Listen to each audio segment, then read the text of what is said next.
Your kit includes items A, B, C, and an option item. First, acquire both item B pieces. They have a side with Velcro and a side with double-sided tape.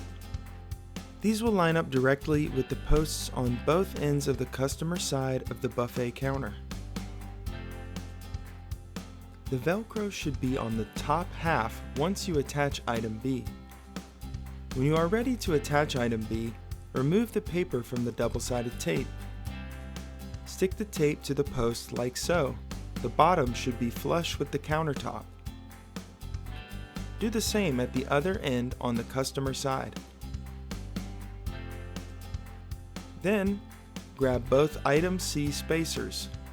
Press them up against item B like so.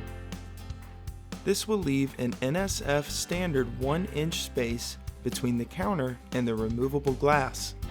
Grab item A. Place it on top of the item C spacers. Then, press the Velcro onto item B.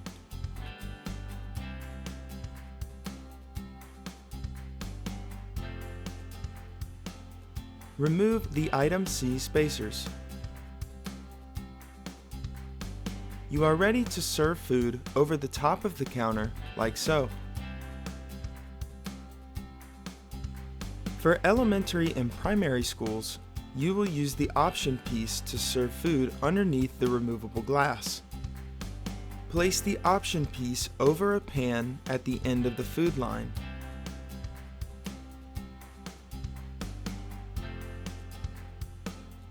In order to slide food underneath the glass, you will need to attach item A like so. Lift the glass as far as it will go until it is flush with the slanted beams of the buffet shield. Press the Velcro together. You can now serve food underneath the protective glass.